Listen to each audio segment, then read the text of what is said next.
Oke, saudara sekalian, saya ajak hari ini kita membuka Alkitab kita dari 2 Samuel pasal yang pertama. Kita melanjutkan eksposisi kita dari 2 Samuel pasal yang pertama. Ini juga eksposisi yang kita sudah selesai, 1 Samuel panjang, dan kalau kita terus-menerus mengikuti firman Tuhan juga akan membentuk cara pikir dan hidup kita di dalam segala aspeknya. Mari kita membaca bergantian 2 Samuel pasal yang pertama ayat yang ke-17 sampai ayat yang ke-27. 2 Samuel pasal yang pertama ayat 17 sampai ayat yang ke-27. Saya akan bacakan ayat yang ke-17, saudara ayat yang ke-18, dan bergantian seterusnya sampai ayat yang ke-27. 2 Samuel 1 ayat yang ke-17 saya mulai. Daud menyanyikan nyanyian ratapan ini karena Saul dan Yonatan anaknya.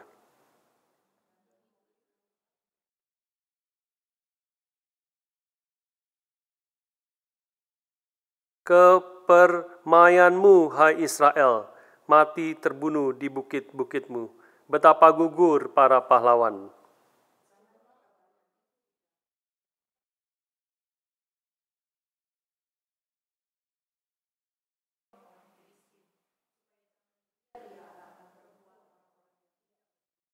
Hai gunung-gunung di Gilboa, jangan ada embun, jangan ada hujan di atas kamu.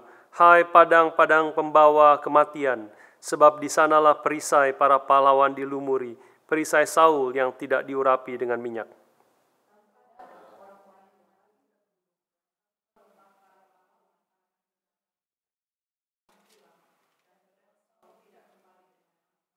Saul dan Yonatan, orang-orang yang dicintai dan yang ramah, dalam hidup dan matinya tidak terpisah. Mereka lebih cepat dari burung rajawali, mereka lebih kuat dari singa.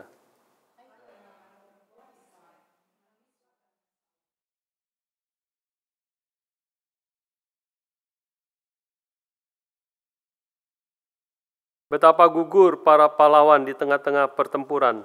Yonatan mati terbunuh di bukit-bukitmu.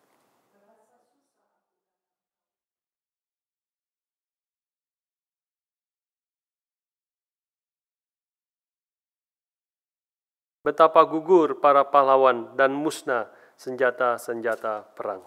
Mari kita berdoa sekali lagi, mohon pimpinan Tuhan.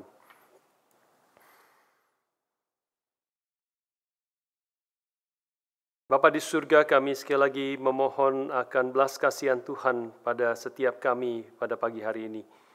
Ketika kami akan merenungkan firman-Mu, kiranya Roh-Mu yang kudus yang memimpin setiap kami, baik hamba-Mu yang berbicara maupun setiap kami yang mendengar. Pimpinlah kami dengan roh kebenaran-Mu masuk ke dalam kelimpahan kebenaran firman Tuhan. Kuduskan kami dengan firman-Mu, terangi hidup kami dengan firman-Mu, dan pimpinlah seluruh hidup kami, sehingga apa yang kami kerjakan boleh sungguh-sungguh sesuai dengan kebenaran firman-Mu. Kami menyerahkan setiap kami, baik kami ada di sini maupun saudara-saudara kami yang ada di rumah kami masing-masing. Tuhan yang pimpin dan berkati, sehingga waktu perenungan firman pada pagi hari ini menjadi waktu kami sungguh-sungguh mendengar suara Tuhan, dan kiranya Engkau yang menggerakkan hati kami, menghibur kami, memberi kekuatan kepada kami, menopang hidup kami, mengkoreksi dan membentuk hidup kami, supaya semakin berkenan kepada Tuhan. Terima kasih Bapa, kami menyerahkan waktu pemberitaan firman ke dalam tangan Tuhan. Pakai hamba-Mu yang penuh dengan kelemahan, urapi dia, beri akan belas kasihan dan kuasa Roh-Mu yang kudus, sehingga dia boleh memberitakan firman sesuai dengan isi hati Tuhan. Terima kasih Bapa, kami menyerahkan waktu pemberitaan firman ke dalam tangan belas kasihan-Mu. Di dalam nama Tuhan kami Yesus Kristus, penebus dan juru selamat kami yang hidup, kami berdoa, kami bersyukur. Amin.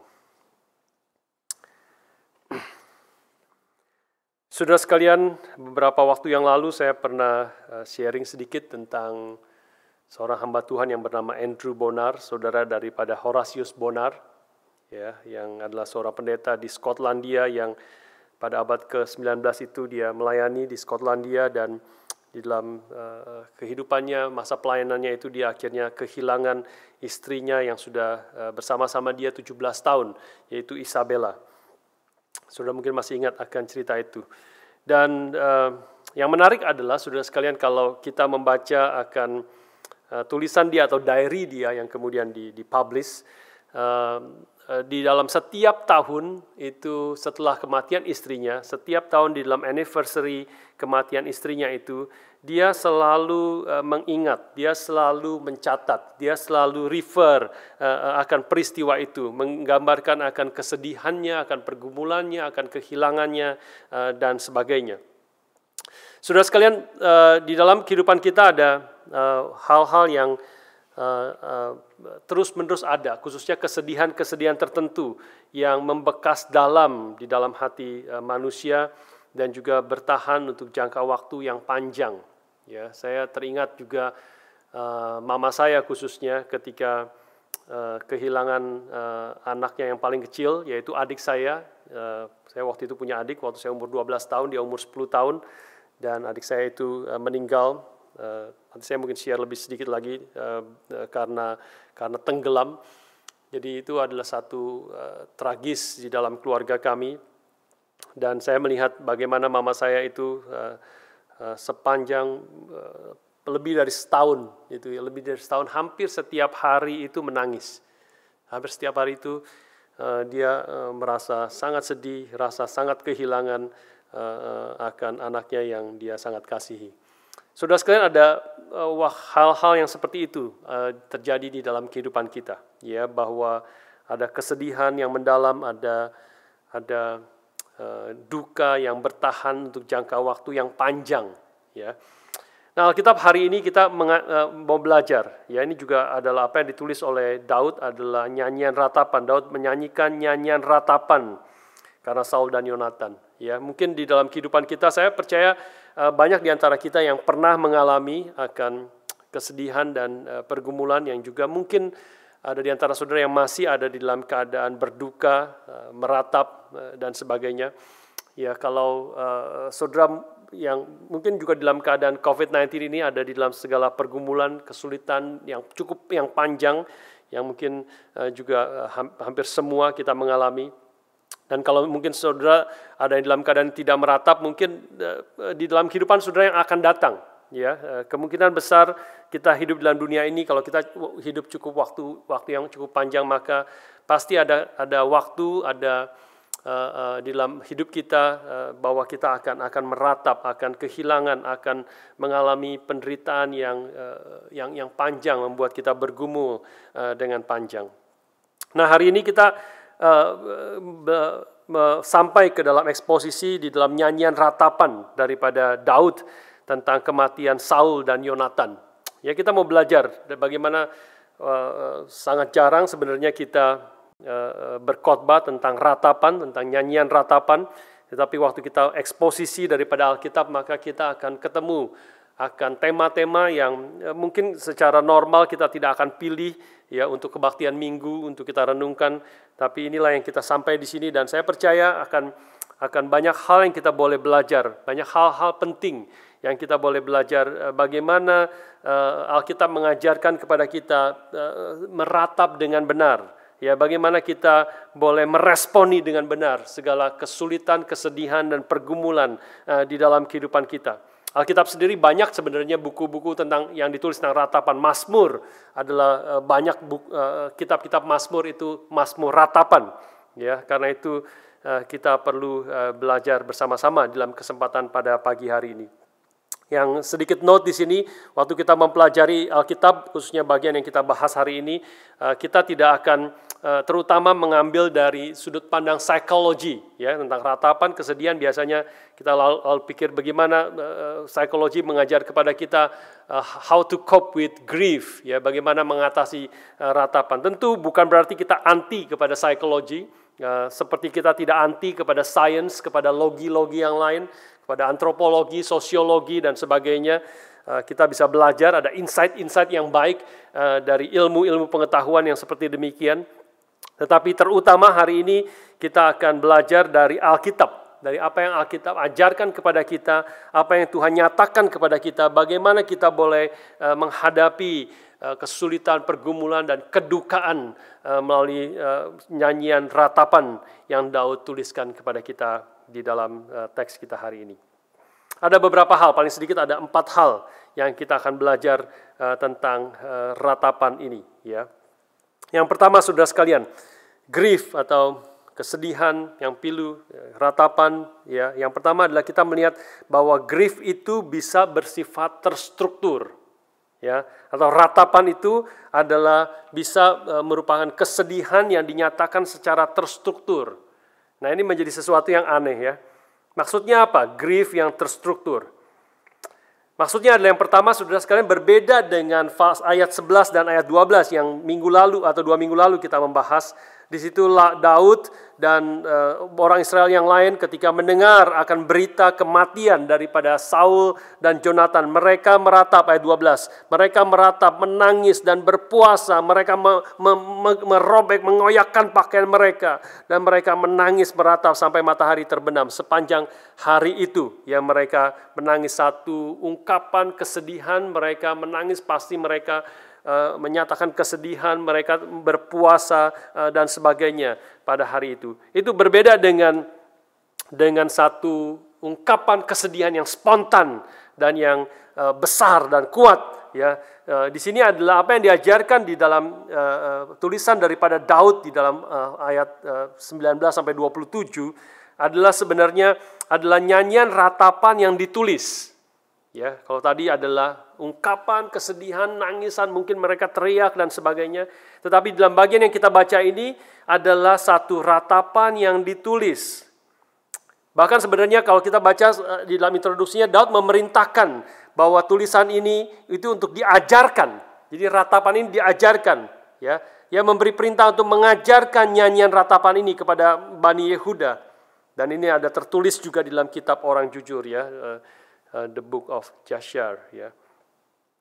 Saudara sekalian, dengan kata lain, ini adalah nyanyian ratapan adalah satu ekspresi kesedihan yang dihasilkan melalui proses perenungan.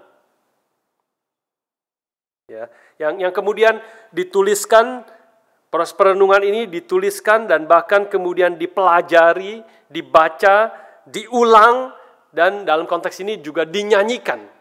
Ya, nyanyian ratapan karena itu. Jadi ini sesuatu yang menarik bahwa hal yang pertama kita boleh belajar bahwa grief, bahwa kesedihan atau kepiluan, kesedihan yang mendalam itu bisa firman Tuhan mengajar kepada kita untuk boleh menyatakannya di dalam bentuk ratapan. Ratapan berarti satu kesedihan yang terstruktur, yang ditulis, yang diekspresikan melalui proses perenungan yang mungkin juga cukup panjang, ya. Saudara sekalian, hal ini bukan berarti bahwa kita menekan perasaan atau menganggap perasaan kesedihan, ungkapan kesedihan itu tidak penting. Bukan, tetapi justru sebaliknya, nyanyian ratapan ini mengundang kita untuk belajar, mengungkapkan kesedihan dan duka yang mendalam ini dengan kata-kata yang dapat mengekspresikan kesedihan ini dengan tepat. Ya, dengan doa-doa yang menyatakan kegalauan, ini juga boleh dimengerti, ya. Grief, kesedihan, kegalauan, ini bahasa yang kita sering pakai, khususnya anak-anak muda, kegalauan. Kalau sudah sedang galau, kadang-kadang kita tidak tahu kita galau karena apa, ya. Dan galaunya apa yang menyebabkan kita galau, apa yang menyebabkan kita sedih. Kadang-kadang dalam kesedihan kita tidak mengerti. Nah, hal yang pertama adalah firman Tuhan mengajar kita untuk kita boleh menuliskan. Coba tulis, kalau para pemuda-pemudi yang sedang galau misalnya, sudah coba tulis. Kenapa galaunya? Kadang-kadang susah sebenarnya. Ya, kadang-kadang susah, tetapi ini sesuatu hal yang penting untuk kita kerjakan. Ya, kadang-kadang perasaan itu susah diungkapkan. Kita sedih, kita bergumul, kita tertekan, kita galau. Tapi karena apa? Coba ungkapkan, tuliskan. Susah. Perasaan itu susah diungkapkan, tetapi firman Tuhan mengajar, Mazmur-Mazmur mengajar kepada kita untuk kita menyatakan, dan Daud di sini mengajar kepada kita, ungkapkan, nyatakan kegalauanmu, kesedihan, dukamu yang mendalam itu melalui proses perenungan, Melalui proses, jadi ini adalah satu, bukan hanya mengungkapkan hati dan perasaanmu, tetapi hati dan perasaanmu diproses dengan pikiran, dengan logika, dengan kata-kata, dan ini menjadi grief yang terstruktur. Ini sesuatu yang penting, saudara sekalian, untuk menolong kita mengerti apa yang sebenarnya ada di dalam hati kita, dan kemudian kita boleh membawanya ke hadapan Tuhan. Tentu ada Roma pasal 8 berbicara tentang ada hal-hal penderitaan yang bahkan tidak bisa kita ungkapkan di hadapan Tuhan. Kita hanya berdoa, hanya diam, mungkin hanya menangis di hadapan Tuhan, dan Roh Kudus yang mengerti ungkapan-ungkapan yang tak terucapkan itu juga menolong kita untuk berdoa, ya. Dan itu adalah ketika Roh Kudus bekerja menolong kita, sebenarnya kita juga menolong kita untuk mengerti apa yang sebenarnya sedang terjadi. Kita boleh mengungkapkan itu dengan segala semampu kita mungkin, bukan tidak selalu harus bentuk puisi seperti Mazmur, seperti bagian ini juga ada bentuk puisi Mazmur, tetapi kita mencoba mengungkapkan dengan kata-kata, ya, mencoba memikirkan apa yang menjadi perasaan kita, apa yang ada di dalam hati kita, dan mengungkapkannya itu dengan cara yang make sense, ya.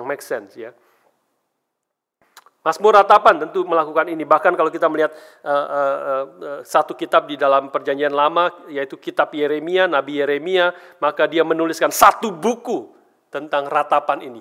Ya, satu buku berjudul Lamentation, ratapan. Satu ratapan yang diungkapkan di dalam kehidupan anak-anak Tuhan.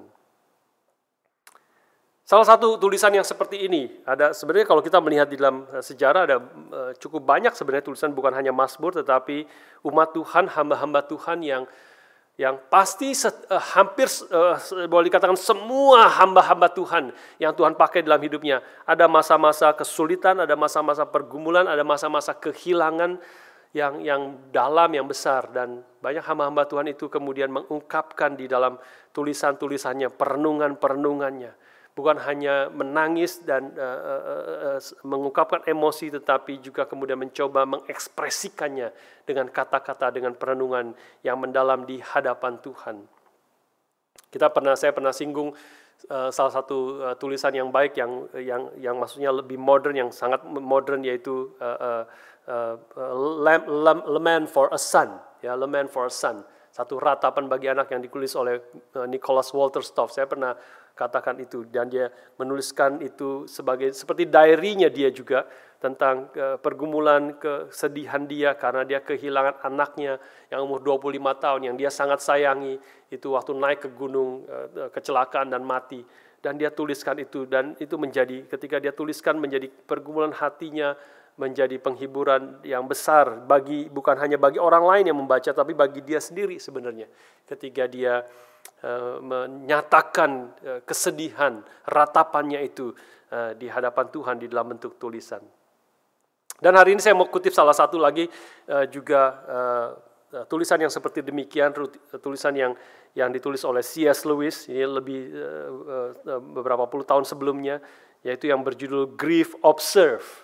Ya, Grief Observed. C.S. Lewis juga kita tahu penulis yang begitu luar biasa, dan dia juga di dalam hidupnya tahun 1960 itu dia kehilangan akan istrinya yang bernama Joy.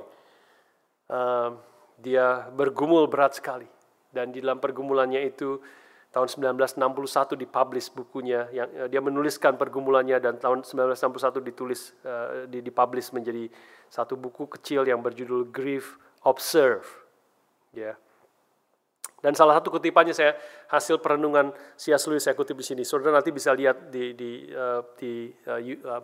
Google, itu banyak sekali kutipan yang bagus dari buku Grief Observed ini, ya. Salah satu saya kutip di sini.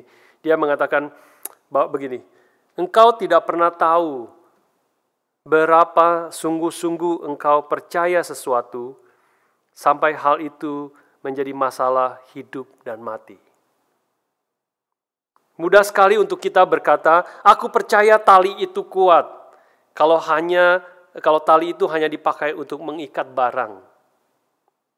Tapi kalau engkau pegang pada tali itu di pinggir jurang, baru engkau tahu apakah engkau sungguh-sungguh percaya kalau tali itu kuat. Itu menjadi menarik ya. Itu menggambarkan pergumulan dia di hadapan Tuhan ketika istrinya mati. Ketika istrinya meninggal, bagaimana iman dia bergumul di hadapan Tuhan. Dia bergumul, dan itu salah satu dia mengatakan, saya baru tahu, kita akan baru tahu berapa kita percaya kepada Tuhan ketika kita pegang, seperti kita pegang tali itu di pinggir jurang. Kita baru sungguh-sungguh percaya. Apakah kita baru sungguh-sungguh tahu apakah kita percaya kepada Tuhan, seperti kita percaya bahwa tali itu adalah tali yang kuat. Saudara sekalian, ini yang pertama, penting bagi kita untuk boleh mengerti apa yang sesungguhnya ada di dalam hati kita, ya, melalui grief yang terstruktur, kesedihan yang mendalam yang terstruktur, yang kita tuliskan, ungkapkan di dalam melalui kata-kata yang bisa kita nyatakan. Ini yang pertama, saudara sekalian. Yang kedua, kita boleh melihat bahwa grief juga dikaitkan dengan disgrace, atau sulit sekali menerjemahkan disgrace ini, ya. Dipermalukan, kegalauan, mungkin juga galau juga kata yang tepat di sini, ya. Kegalauan, dipermalukan mungkin, ya. Seperti itu, ya. Kita lihat ayat 20 dan 21. Daud di sini mengatakan, janganlah kabarkan itu di Gad, janganlah beritakan itu di lorong-lorong Askelon, supaya jangan bersukacita anak-anak perempuan orang Filistin, supaya jangan beria-ria anak-anak perempuan orang-orang yang tidak bersunat. Hai gunung-gunung Gilboa, jangan ada embun, jangan ada hujan di atas kamu. Hai padang-padang pembawa kematian, sebab di sanalah perisai para pahlawan dilumuri, perisai Saul yang tidak diurapi dengan minyak. Saudara sekalian, rasa sedih yang mendalam itu akan semakin dirasakan berat ketika seseorang itu dipermalukan juga, ya, mengalami disgrace karena kegagalan, karena kekalahan. Rasa sedih itu, grief itu akan menjadi semakin berat, karena kalau ketika mengingat rasa sedih itu disebabkan karena kegagalan, karena dipermalukan.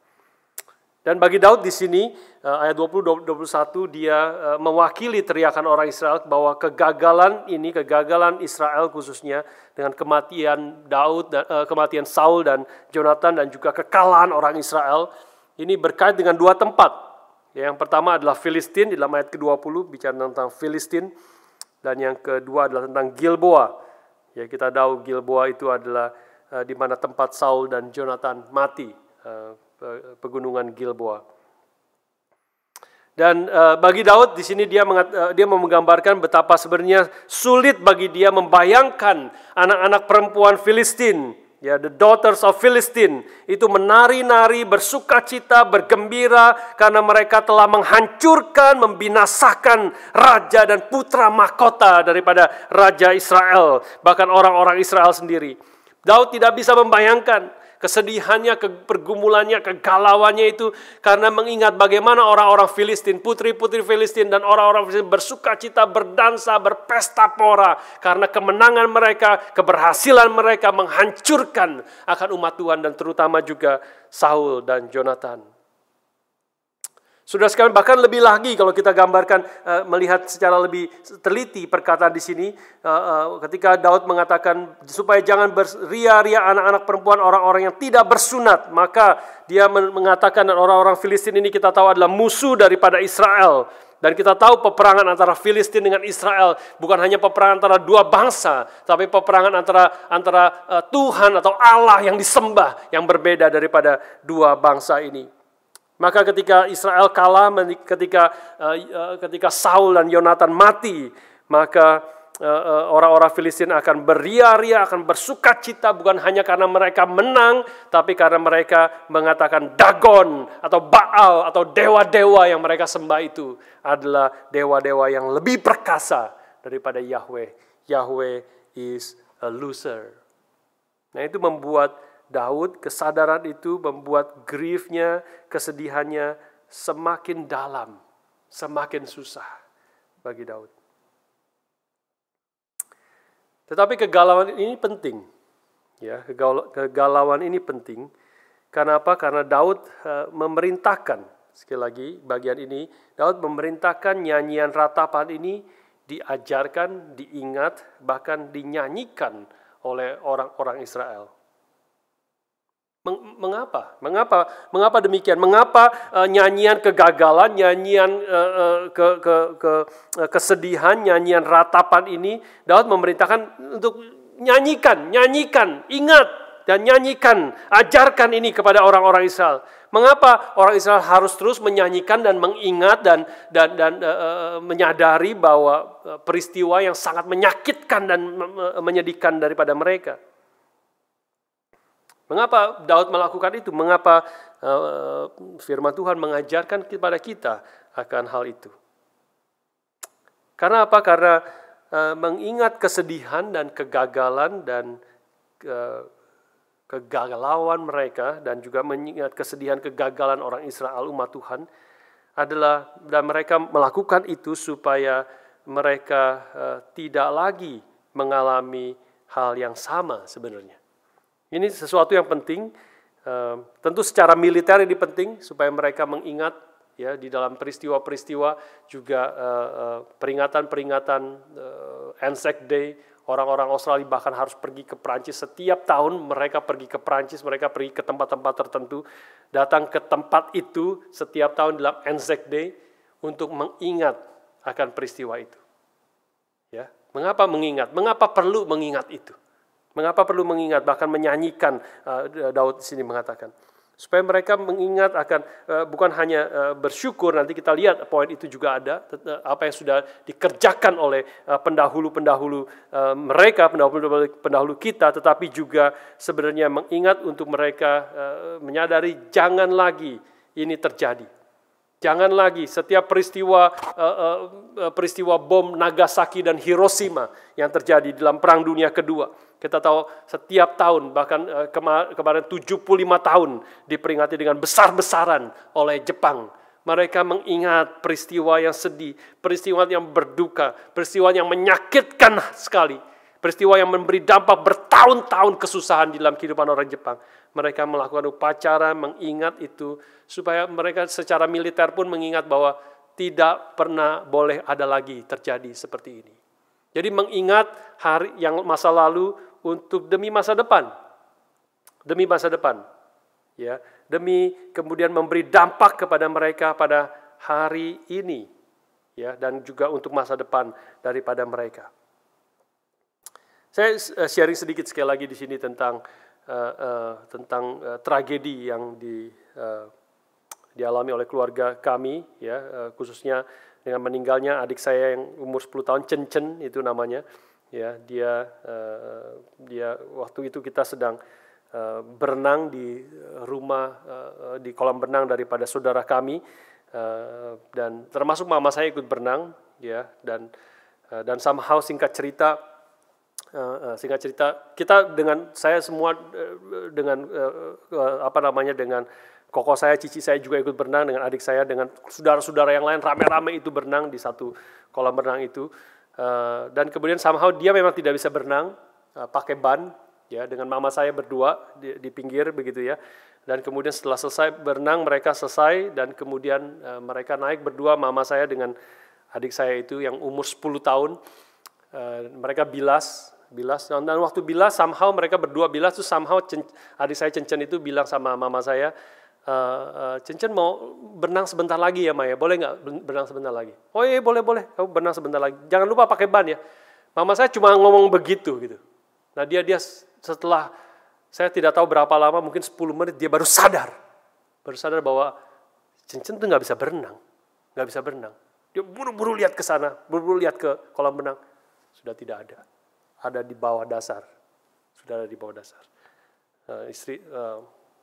uncle saya itu turun terjun ke dalam, dia sudah ada di dalam dasar kolam renang.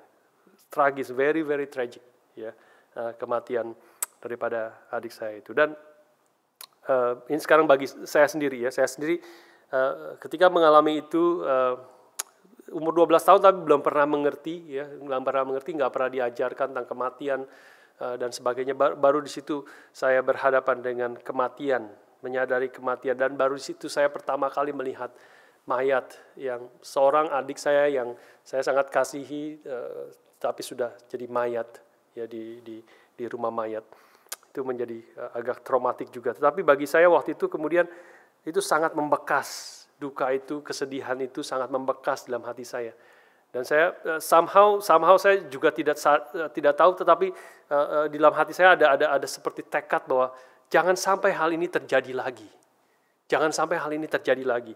Sejak saat itu, saudara sekalian, kira-kira berapa tahun di dalam kehidupan saya, masih setelah saat itu adalah saya paling sedikit sudah menyelamatkan 2 orang yang sudah mulai tenggelam, sudah minum air, gitu ya, di kolam berenang. Itu menjadi sesuatu peristiwa itu, grief, kesedihan, duka, itu menjadi membekas dan membalikkan peristiwa itu bagi saya itu menjadi satu hal yang positif sebenarnya. Ya, salah satu teman saya itu yang kita sedang berenang sama-sama, teman sekolah, dia mulai tenggelam, dia nggak bisa air, nggak bisa berenang, sudah minum air. Saya lihat langsung, saya jadi peka, saya jadi ada kepekaan itu. Dan saya langsung mendekat kepada dia, langsung dorong dia ke pinggir, dan dia sangat-sangat bersyukur untuk hal itu.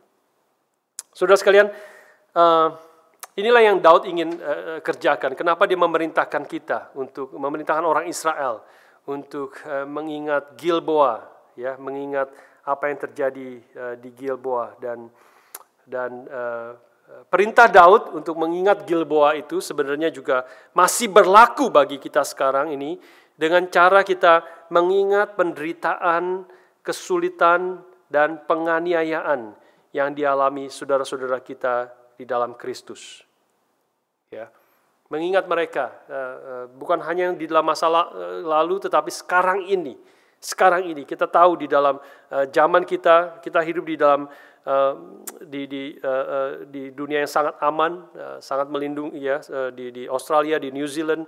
Tapi kalau kita sesungguhnya buka internet, cari informasi saja dari begitu banyak website yang para misionaris, badan-badan misi yang menggambarkan akan penderitaan, penganiayaan yang dialami umat Tuhan. Panggilan ini kita dipanggil untuk mengingat mereka. Kita dipanggil untuk membawa mereka di dalam doa kepada Tuhan. Panggilan perintah Daud untuk mengingat Gilboa bagi kita hari ini adalah aplikasinya mendorong kita untuk mengingat, ya, mengingat akan saudara-saudara kita yang betul-betul susah, yang adalah saudara-saudara seiman, adalah satu tubuh dengan kita. Bagaimana mungkin kita di dalam satu tubuh, kita yang ada satu anggota bagian tubuh kita yang terluka, yang dianiaya, yang mengalami segala kesulitan yang begitu besar, dan kita tidak memperdulikan akan mereka. Tidak, kita dipanggil, saudara sekalian, untuk mengingat mereka, untuk berdoa bagi mereka. Di dalam doa-doa akan syafaat kita. Vikari Sijir hari Rabu yang lalu mengingatkan kita akan Timotius, ya, yang sungguh-sungguh memperhatikan jemaat Filipi sebagai ekspresi kasihnya kepada Kristus. Ya, dia mengasihi dan memperhatikan dan peduli kepada jemaat Filipi karena itu adalah sebagai bentuk ekspresi dia, kasih dia kepada Kristus. Kalau kita adalah pengikut-pengikut Kristus, kalau kita mengasihi Kristus yang telah mati dan menyerahkan nyawanya untuk menebus dosa kita, maka kita tidak mungkin tidak mengasihi akan tubuhnya sendiri, yaitu gerejanya yang ada di segala tempat.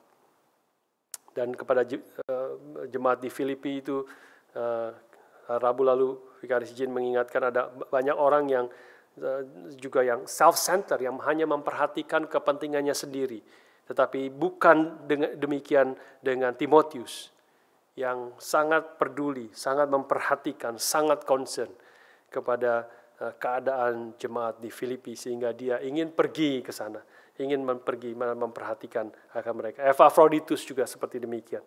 Dan kita boleh belajar di sini dari panggilan Daud untuk umat Tuhan mengingat Gilboa, ya, adalah bentuk kasih kita juga kepada jemaat Tuhan yang ada di segala tempat yang mengalami penderitaan dan kesulitan juga hari ini.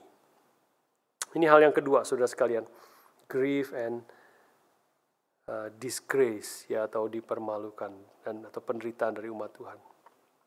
Yang ketiga, saudara sekalian, kita boleh belajar dari ayat 22 sampai 23 adalah grief and gratitude. Grief and gratitude. Saya bacakan sekali lagi kepada saudara ayat 22 dan 23. Tanpa darah orang-orang yang mati terbunuh dan tanpa lemak para pahlawan, panah Yonatan tidak pernah berpaling pulang. Dan pedang Saul tidak kembali dengan hampa. Saul dan Yonatan, orang-orang yang dicintai dan yang ramah, dalam hidup dan matinya tidak terpisah. Mereka lebih cepat daripada burung Raja Wali, mereka lebih kuat dari singa. Saudara sekalian, ini ayat 22 dan 23 adalah sesuatu yang menarik, ya, dan yang unik di dalam nyanyian ini. Mengapa unik? Karena 22 dan 23 ini adalah kalimat yang bersifat deskriptif. Maksudnya adalah dia menggambarkan, dua ayat ini menggambarkan siapakah Saul dan Jonatan itu. Berbeda dengan ayat sebelumnya dan berbeda dengan ayat-ayat selanjutnya yang lebih bersifat perintah, lebih bersifat Daud berbicara kepada orang lain, ya, kepada orang lain. Daud di sini berbicara di dalam ayat ke-20 misalnya, dia berbicara kepada siapa saja karena itu kalimat perintah. Janganlah kabarkan itu di Gad, janganlah beritakan itu di lorong-lorong Askalon dan sebagainya. Dia berbicara kepada siapa saja yang mau mendengar akan yang mencoba memberitakan kabar kekalahan ini. Dia bilang janganlah kabarkan itu di Gad. Ya, dan ayat 21 dia berbicara kepada juga orang-orang yang ada di sana tentang kepada Gilboa khususnya, jangan ada embun, jangan ada hujan di atas kamu, hai gunung-gunung Gilboa, dan selanjutnya. Dan kalau sudah melihat ayat ke-24, dia berbicara kepada perempuan-perempuan Israel, hai anak-anak perempuan Israel, menangislah karena Saul, dan seterusnya. Ya, jadi dia berbicara kepada orang lain. Ya, di dalam ayat bagian yang lain. Tetapi di dalam ayat 22 dan 23 ini Daud tidak berbicara kepada siapapun. Dia hanya menggambarkan tentang siapa Saul dan Jonatan itu. Di sini Daud mengekspresikan ayat 22 dan 23, dia mengekspresikan rasa syukur dan apresiasi yang mendalam. Bukan hanya karena kehebatan perang daripada Jonatan dan Saul, ya, tanpa darah orang-orang mati terbunuh dan tanpa lemak para pahlawan, panah Yonatan tidak akan berpaling pulang, dan juga pedang Saul tidak kembali dengan hampa. Kehebatan perang mereka, panah Yonatan dan pedang daripada Saul. Dan juga di dalam ayat yang terakhir 23 terakhir menggambarkan juga akan kehebatan mereka lebih cepat dari burung Raja Wali dan mereka lebih kuat daripada singa. Tapi juga bukan hanya kehebatan perang daripada Saul dan Yonatan, tetapi di sini Daud sedang menggambarkan tentang karakter daripada Saul dan Yonatan. Khususnya ayat 23a. Di situ dikatakan dia bersyukur, dia appreciate, dia memuji Tuhan karena karakter yang indah daripada Saul dan Jonatan, khususnya Jonatan dan Saul. Sepertinya Daud di sini membiarkan karakter Jonatan itu mewarnai akan karakter daripada Saul. Saul dan Jonatan ayat 23a, orang-orang yang dicintai dan yang ramah, dalam hidup dan matinya tidak terpisah. Ini adalah dia mau menggambarkan, dia mengekspresikan syukur dan apresiasi khususnya karena kesetiaan Jonatan yang tetap mendampingi ayahnya sampai dia mati. Ya, kita sudah bahas di dalam 1 Samuel pasal yang ke-31, mengingat bagaimana Jonatan meskipun dia tidak setuju dengan ayahnya, banyak hal dia tidak setuju, khususnya berkaitan dengan Daud, bagaimana dia mengasihi Daud dan ayahnya ingin membunuh akan Daud.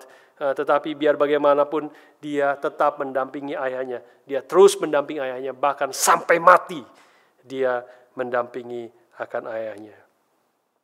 Dan inilah hal yang ketiga yang kita boleh melihat, adanya di dalam grief itu juga kita boleh melihat hal yang baik hal yang Tuhan sedang kerjakan, Tuhan sedang nyatakan di dalam peristiwa apapun. Di dalam hal ini Daud mengingat akan karakter daripada Jonathan, Saul dan Jonathan. Dan kita tahu ini adalah Jonathan adalah bayang-bayang daripada Kristus, ya, bayang-bayang daripada Kristus yang setia sampai mati, setia apapun yang terjadi. Dia tidak pernah mundur daripada kesetiaannya mengikuti Bapa di surga. Dia datang untuk melakukan setiap detail perintah Bapa di surga sampai dia mati di atas kayu salib. Dia setia melakukan itu semua.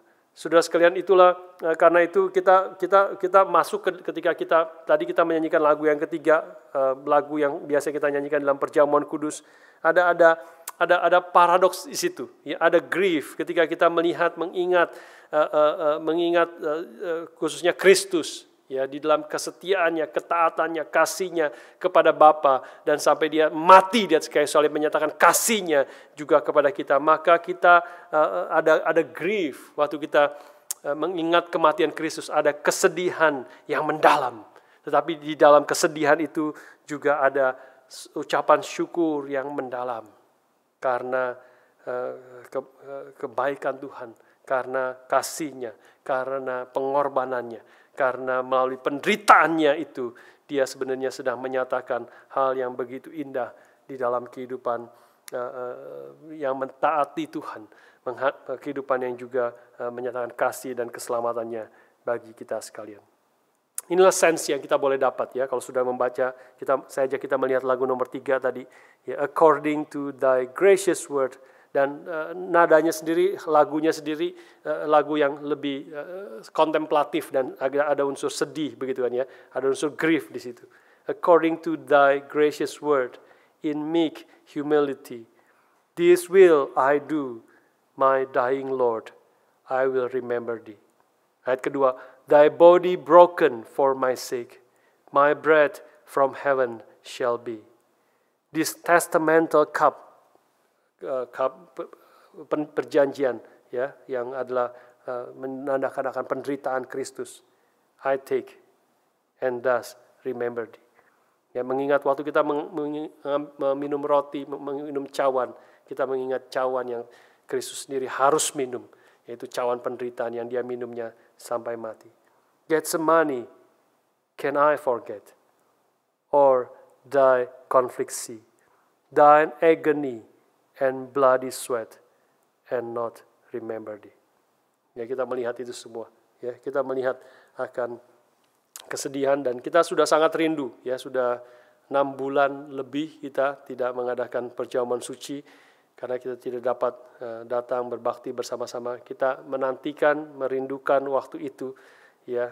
Dan waktu kita mengangkat roti, waktu kita mengangkat cawan bersama-sama, kita ada kesedihan yang mendalam, mengerti penderitaan Kristus, mengingat pengorbanan dia, mengingat dia dipaku di atas kayu salib, mengingat bagaimana dia dihina, mengingat bagaimana dia dianiaya, mengingat bagaimana dia menderita, dan dia mati di atas kayu salib sebagai kematian yang sangat memalukan. Saya katakan di dalam beberapa waktu yang lalu kepada saudara-saudara di Auckland, ya, waktu kita membahas tentang pakaian, kemungkinan besar waktu saya membaca lagi, meliliki lagi, kita tahu kemungkinan besar Kristus ketika mati itu dia tidak berpakaian sama sekali, dia ditelanjangi. Bagaimana juru selamat kita, bagaimana Tuhan di atas segala yang dipertuan, bagaimana Raja di atas segala raja, mati dengan telanjang, mati di atas kayu salib, dia menjadi tontonan yang memalukan. Kita tahu ditelanjang itu adalah bentuk penghinaan yang begitu besar. Kalau di Indonesia kita tahu ada orang-orang di desa-desa yang tertangkap berzina, maka mereka akan ditelanjangi dan diirik, dibawa keliling seluruh desa. Karena ini adalah tindakan yang sangat-sangat memalukan dan dipermalukan karena itu di semua seluruh desa. Saudara sekalian, itulah Tuhan kita, Yesus Kristus. Kita berduka mengingat penderitaan Kristus, tapi sekaligus di dalam berduka kita ada ucapan syukur yang besar. Ucapan syukur yang besar. mengingat akan penderitaan Kristus. Kita mengingat akan juga ucapan syukur yang begitu besar karena hanya melalui penderitaannya, hanya melalui dia dipermalukan, kita boleh mengalami sukacita yang terbesar di dalam Tuhan. Hanya karena dia ditelanjangi, kita boleh berpakaian akan kebenaran daripada Kristus, sehingga kita boleh dibenarkan di dalam Tuhan. Saudara sekalian, inilah hal yang ketiga. Begitu kita boleh mengingat dalam grief and gratitude. Daud menuliskan ayat 22-23 khususnya sebagai gratitude. Meskipun Jonathan sudah mati, tapi siapakah mereka? Apa yang mereka kerjakan? Ya, sampai mati Yonatan setia. Dan itu dia pengucapan syukur, gratitude, bersyukur kepada Tuhan. Dan itu menjadi sesuatu yang sangat penting di dalam hidup kita. Yang keempat dan terakhir, saudara sekalian, grief juga kita boleh mengertinya bisa dikaitkan dengan love. Ya, justru sangat erat kaitannya antara grief dengan atau duka, kesedihan dengan kasih. Ayat 24 sampai 26. Saya bacakan sekali lagi bagi saudara, ayat 24 terlebih dahulu. Hai anak-anak perempuan Israel, menangislah karena Saul yang mendanani kamu dengan pakaian mewah dan kain kirmisi, yang menyematkan perhiasan emas pada pakaianmu. Nah, ini Daud berbicara kepada anak-anak perempuan Israel untuk menangis karena Saul. Kenapa menangis karena Saul? Karena Saul sudah mendandani kamu dengan pakaian mewah dan kain kirmisi yang menyematkan perhiasan emas pada pakaianmu. Jadi penuh dengan kasih. Ini mungkin juga kalimat ini mirip dengan menjadi, kalau sudah membaca kalimat ini mengingat akan Dorcas. Ketika Dorcas mati, maka orang-orang yang janda-janda yang miskin yang mendapat pakaian yang dibuat oleh Dorcas sepanjang hidupnya, mereka membawa pakaian mereka menangis karena mereka mengasihi akan Dorcas, mereka berduka karena mereka mengasihi akan Dorcas yang hari itu mati. Mereka menyatakan appreciation juga dan kasihnya kepada Dorcas dengan grief yang mereka alami. Tapi ayat 25 dan 26, kalau ayat 24 Daud berbicara kepada perempuan Israel, anak perempuan Israel berduka, menangislah karena Saul. Ayat 25 dan 26 Daud sekarang sendiri berkabung. Dia tidak lagi berbicara kepada siapapun, tapi dia sendiri dan dia berkabung untuk Jonathan secara khusus. Ayat 25 menarik sekali, 25-26. Betapa gugur para pahlawan di tengah-tengah pertempuran. Yonatan mati terbunuh di bukit-bukitmu. Merasa susah aku karena engkau, saudaraku Yonatan. Engkau sangat ramah kepadaku. Bagimu cintamu lebih ajaib daripada cinta perempuan. Ya. Oh, how the mighty have fallen in battle. Jonathan lies slain on your heights. I grieve for you, Jonathan, my brother. You were very dear to me. Your love for me was wonderful, more wonderful than that of a woman. Ya, ini tentu ketika orang membaca ini selalu harus menjelaskan, ya, selalu harus menjelaskan bahwa pasti ini adalah bukan cinta yang bersifat homoseksual, ya, daripada Daud dengan Jonathan, ya. Karena apa? Karena kalau sudah melihat dan banyak buku-buku yang menjelaskan itu, melihat kehidupan mereka, melihat relasi mereka sebenarnya, ya, tidak ada hubungan dengan seks, akan kasih daripada Yonatan dengan Daud yang sangat mendalam ini. Ya, tetapi kalau sudah membaca kehidupan mereka dan juga di dalam bagian ini ditekankan adalah Daud berduka karena kasihnya dengan Yonatan itu adalah kasih yang ditekankan kepada kesetiaan mereka, khususnya kesetiaan Jonathan kepada Daud, ya, di dalam konteks ini. Matthew Henry sudah lama sekali sudah menuliskan akan bagian ini. Dia mengatakan demikian. Daud memiliki alasan yang kuat mengatakan bahwa cinta Jonathan itu adalah ajaib. Tidak pernah ada seorang putra mahkota, Yonatan putra mahkota, rela menyerahkan mahkotanya kepada orang yang dibenci oleh ayahnya. Bahkan Jonathan melakukan segala sesuatu untuk memastikan bahwa Daud akan menjadi raja menggantikan ayahnya. Cintanya kepada Daud itu melampaui banyak cinta dalam pernikahan. Itulah yang dimaksudkan di situ. Ya, dimaksudkan bahwa ditekankan sini cintamu itu lebih ajaib daripada cinta perempuan.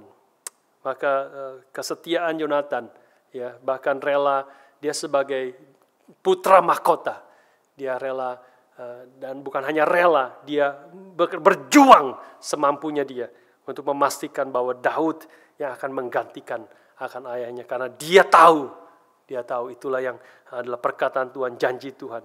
Dan dia dengan setia di dalam banyak kesempatan yang dia mungkin mengkhianati Daud. Dia bukan hanya tidak melakukan itu, tetapi dia menyelamatkan Daud daripada cengkeraman ayahnya yang ingin membunuh dia.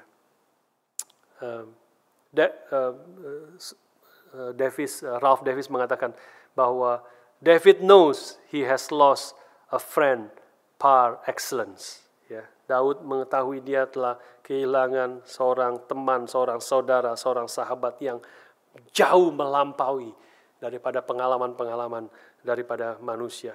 Jauh melampaui dari segala sesuatu, bahkan melampaui daripada cinta seorang perempuan. Saudara sekalian, ini adalah prinsip yang penting, ya, antara grief and love. Ya, kita boleh lihat di sini bahwa prinsip yang penting yang kita boleh belajar, poin terakhir di sini adalah bahwa the more we love, the more we grieve. Ya. The more we love, the more we grieve. Semakin kita mencintai orang, maka semakin kita akan berduka kalau kehilangan orang itu atau kalau dilukai oleh orang itu. Ya. Semakin kita mengasihi, maka resiko untuk terluka itu semakin besar. Ya. Dan yang herannya, yang pentingnya kita adalah di sini bahwa kita adalah dipanggil untuk mengasihi. Ya, Alkitab mengajar kepada kita tahu ini adalah perintah utama. Perintah utama adalah kasih.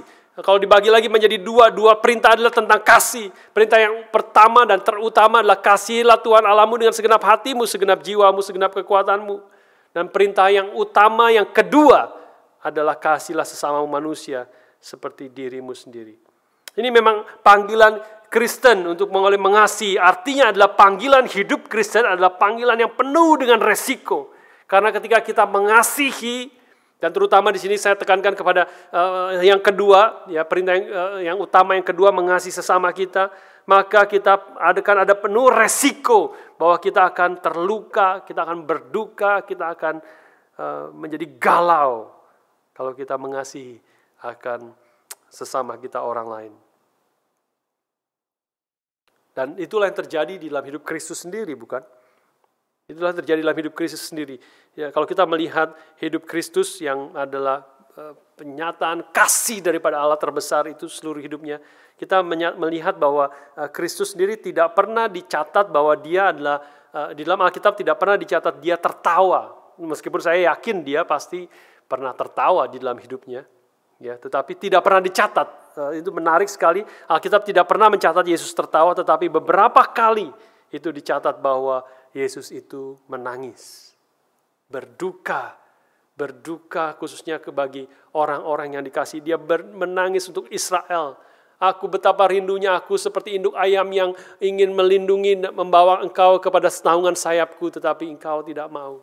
Dia berduka. Dan satu lagi saya mengajak kita membuka hari ini Yohanes pasal yang ke-11. Bagaimana duka dan grief daripada Kristus itu berkait erat dengan kasihnya, khususnya kepada Lazarus dan keluarga daripada Lazarus. Ya, Yohanes pasal 11, saya ajak kita melihat ayat yang ke-33 sampai 36. Saya bacakan bagi saudara sekalian, ya. Yohanes pasal 11 ayat 33 sampai 36. Ketika Yesus melihat Maria menangis dan juga orang-orang Yahudi yang datang bersama-sama dengan dia, maka masgullah hatinya. Ia sangat terharu dan berkata, "Di manakah dia, Lazarus ya, kamu baringkan?" Jawab mereka, "Tuhan, marilah dan lihatlah."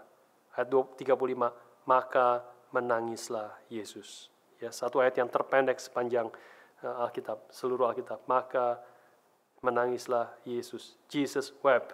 Hanya dua kata di situ. Kata orang-orang Yahudi, lihatlah betapa kasihnya kepadanya. Ya, ayat 33 mengatakan, when Jesus saw her weeping, and the Jews who had come along with her also weeping, he was deeply moved in spirit and troubled. Ya, he was deeply moved. Masgul itu, yaitu ya, susah ya kata-katanya. Masgul, kita nggak pernah pakai kata masgul. Ini adalah kesedihan yang mendalam, deeply moved in spirit, dan hatinya sangat terharu, berduka, galau juga boleh dimengerti di situ, ya duka dan sebagainya. Saudara, kita mengetahui ini kalimat yang menarik. Bagian ini sangat menarik sekali. Karena apa? Karena kita tahu bahwa sebentar lagi Kristus akan membangkitkan Lazarus, dan Kristus tahu, dia sendiri tahu bahwa dia sebentar lagi akan membangkitkan Lazarus. Tetapi waktu dia melihat Maria menangis, orang-orang sekelilingnya menangis, keluarganya, Lazarus menangis, dan dia sangat sedih, dia juga tergerak. Dia tidak mengatakan, nggak usah nangis, tidak apa-apa, sebentar lagi Lazarus akan bangkit. Tidak, saudara sekalian. Berduka, sebagaimana kita sekarang juga mungkin ada saudara-saudara kita yang berduka, yang bergumul, yang sedih bergumul di dalam masa COVID-19 ini. Biarlah kita sebagai anak-anak Tuhan juga turut mengerti, berduka. Kristus sendiri, dia tahu dia akan membangkitkan sebentar lagi. Tapi dia turut berduka, dia turut sedih. Bahkan dikatakan dia ikut menangis bersama-sama mereka. Saudara sekalian, ini sesuatu yang baik, ya, sesuatu yang indah yang boleh diajarkan. Bahwa Kristus menangis, dan orang-orang Yahudi situ pun mengetahui, melihat Yesus menangis dan mengatakan betapa how he loved him. Betapa Kristus mengasihi Lazarus dan mengasihi Maria, mengasihi Marta dan murid-muridnya yang lain. Itu dinyatakan dengan duka. Semakin kita mengasihi seseorang, maka kita tahu ada resiko yang besar bahwa kita akan berduka, akan dilukai, akan sedih, akan galau hati kita. Tapi itulah panggilan kita. Ya, panggilan kita untuk kita boleh mengasihi saudara-saudara kita. Tidak ada pilihan lain. Ya, karena kalau kita tidak mau mentaati itu, tidak mau berduka, tidak mau terluka, tidak mau dikecewakan, tidak mau hancur hati kita. Karena itu aku tidak mau mengasihi. Karena aku tahu ketika aku mengasihi orang siapapun itu, orang tuaku kah, anakku kah, akan teman-temanku, akan orang lain yang aku mau kasihi. Kalau aku mau memberikan hatiku kepada mereka, maka akan ada resiko. Aku akan dihancurkan, aku akan terluka, aku akan sedih. Tetapi itulah panggilan kita. Jadi kasih dengan grief itu berat sekali. Tapi kalau kita mau mengatakan, oke, aku tidak mau luka, itu susah sekali. Itu berat sekali. Aku berkorban uang, berkorban tenaga, itu tidak apa-apa. Tetapi kalau hatiku terluka, sedih. Wah, itu menjadi banyak, karena itu banyak juga pemuda-pemudi takut untuk jatuh cinta. Takut memberikan hatinya kepada orang lain karena takut terluka.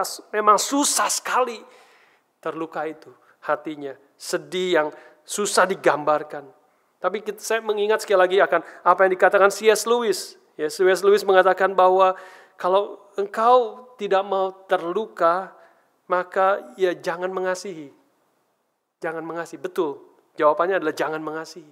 Jangan berikan hatimu kepada siapapun.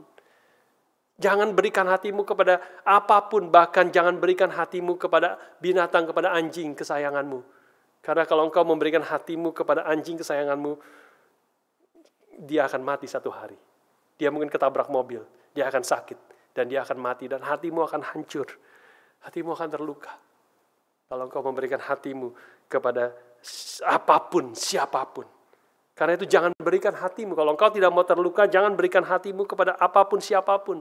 Bungkus hatimu rapat-rapat dengan luxury, dengan taruh dia di dalam peti mati keegoisanmu. Nah, dipakai istilah peti mati keegoisanmu.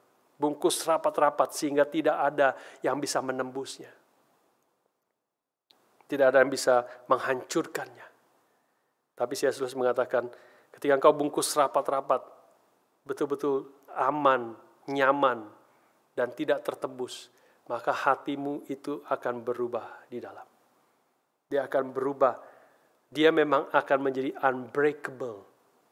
Dia akan menjadi impenetrable. Dia tidak akan bisa dipatahkan, dia tidak akan bisa ditembus, tidak akan bisa dilukai, tetapi dia juga akan menjadi irredeemable. Dia akan menjadi tidak bisa lagi ditebus. Karena alternatif daripada sorga, C.S. Lewis mengatakan, adalah neraka. Mengasihi adalah ciri orang yang adalah anggota kerajaan Allah. Ciri orang yang akan bertemu dengan Kristus yang adalah kasih itu sendiri. Kalau kita tidak mau mengasihi, maka alternatifnya hanya yang lain. Biarlah kita dipanggil oleh Tuhan. Biarlah kita mau taat pada panggilan Tuhan untuk mengasihi. Di sini Daud hatinya hancur. Di sini Daud hatinya begitu sedih. Ya, karena apa? Karena Yonatan mati, karena Saul mati, terutama karena Yonatan mati. Tetapi dia di sini dia mau mengatakan di dalam kehancuran hatinya, kesedihan hatinya, dia mengatakan itu terjadi karena aku mengasihi Yonatan, karena Yonatan mengasihi aku, karena cinta Yonatan lebih ajaib, bahkan lebih ajaib daripada cinta perempuan. Biarlah kita menjadi orang-orang yang mengasihi Tuhan dan terutama menyatakan kasihnya kita kepada Tuhan melalui kasih kepada saudara-saudara seiman, kepada orang-orang di sekeliling kita. Biarlah kita boleh melangkah belajar mengasihi. Saudara pemuda-pemudi yang takut untuk mengasihi, biarlah kau melangkah karena tidak ada pilihan lain. Tidak ada pilihan lain untuk mentaati dan ikut Tuhan. Untuk kita boleh mengasihi, memberikan hati kita, membuka hati kita. Boleh mengasihi sungguh-sungguh pada sesama kita, keluarga kita, orang tua kita, adik kita, kakak kita, ya, anak-anak kita. Termasuk kita boleh mengasihi akan pasangan kita. Kita boleh belajar mengasihi, berkorban, sungguh-sungguh mengasihi, dan tahu waktu saya mengasihi akan ada risiko dihancurkan hatiku. Akan ada resiko aku akan ditolak. Akan ada resiko aku akan dikecewakan. Tapi itulah panggilan Tuhan bagi kita. Dan panggilan yang indah yang Kristus sendiri sudah jalani menjadi teladan bagi kita. Karena dia mengasihi. Dia mengasihi, bahkan mengasihi sampai mati. Dia mengasihi kita. Inilah kasih. 1 Yohanes 3 ayat 16 mengatakan inilah kasih itu. Inilah kita tahu apa itu kasih. Bahwa Kristus telah menyerahkan nyawanya bagi kita. Tanpa itu kita tidak mengetahui apa itu kasih. Kita baru tahu itu kasih. Dan karena itu Yohanes mengatakan, biarlah kita boleh mengasihi sesama kita sebagaimana Kristus telah mengasihi kita. Karena itu biarlah kita menyerahkan nyawa kita bagi saudara-saudara kita. Dan kita tahu itu resiko yang sangat besar. Resiko yang sangat besar. Tapi itulah panggilan yang indah yang Tuhan ajarkan kepada kita pada hari ini. Ingatkan juga bagi kita. Mari kita berdoa.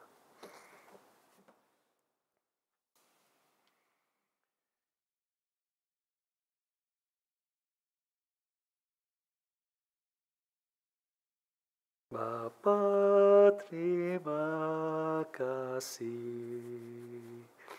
Bapa, terima kasih. Bapa di dalam surga, puji terima kasih. Saja kita berdiri bersama-sama. Bapa, terima kasih. Bapa, terima kasih. Bapa di dalam surga, puji terima kasih. Bapa di surga, kami sekali lagi bersyukur untuk hari ini kami boleh mendengarkan firman-Mu. Firman-Mu mengajar kami untuk boleh meratap dalam ratapan yang dinyatakan kepada Tuhan. Kata-kata, oleh perenungan, kami boleh mengungkapkan isi hati kami kepada Tuhan.